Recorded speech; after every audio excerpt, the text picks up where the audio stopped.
Hey fellas, what's going on? It's Squid Prince here, and I have a custom battle for you guys today.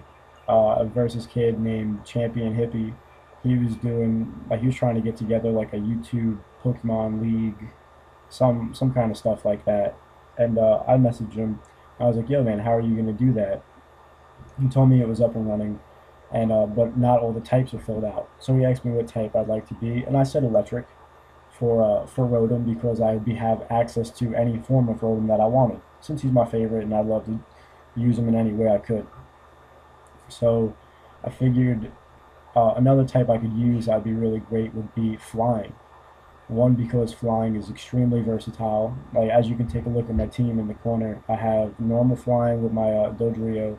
I have electric flying with my Zapdos and my Rotom flying. I have flying dragon with Dragonite. I have flying fire with my Charizard, and I got flying rock with my Aerodactyl.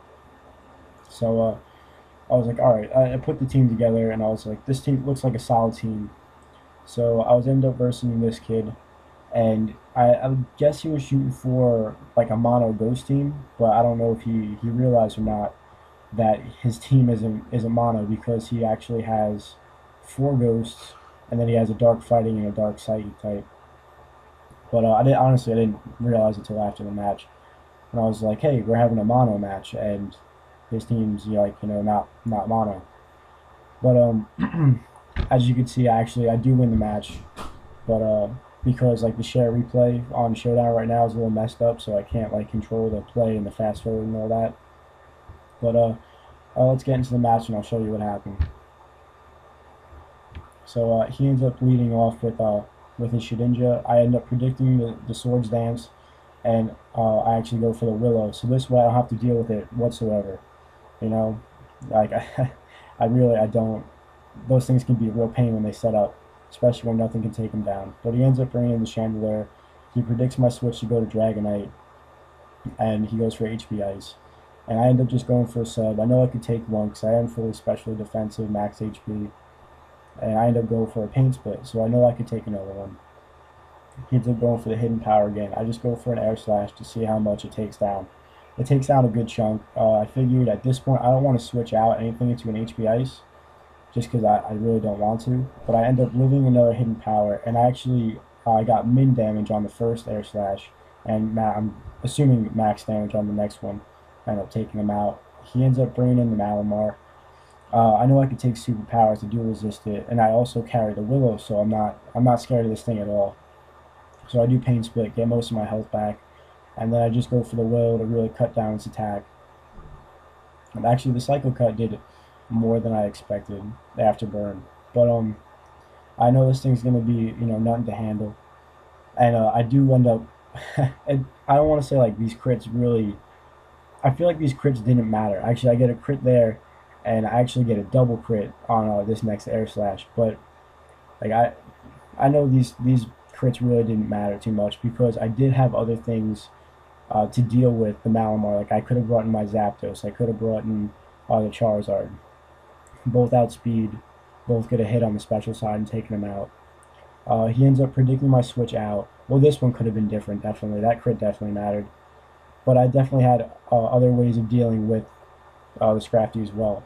But he ends up predicting my switch out. I end up going for an Air Slash and crit. And he goes for a Drain Punch, doesn't get enough health back to stop or kill me. And I end up taking him out with an Air Slash. Now, I just let Rotom go.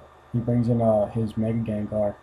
I'm not scared of Mega Gengar because I do carry T-Wave on my Dragonite. Now, this Dragonite is also fully specially defensive with the multi-scale and all those shenanigans. I do carry Dragon Dance for like setup opportunities because I don't carry any EVs in attack at all. And now I know I could take another Sludge Bomb since I am fully defensive. So now this thing is really Mega Gengar is no problem at all. That crit doesn't matter. That is my fourth. That's my fourth crit. I have 4 critical hits in this game. Absolutely ridiculous. Now he ends up bringing in Sableye. I'm not scared of Sableye. I have a whole team behind me. He ends up burning me, and then he swaggers me, gives me a little bit more attack. I do hit myself in confusion, but it's nothing I'm worried about. I end up getting the T-Wave off, just a T-Wave, so I know it can't outspeed anything. even with his priority prankster stuff, it's not going to affect the rest of my team. And he finally takes me out with a punishment. And to block the Will-O-Wisp, I just bring him a Mega Charizard. And turn that Sun on, he get paralyzed to whatever he was trying to do, and just take him out with a flamethrower.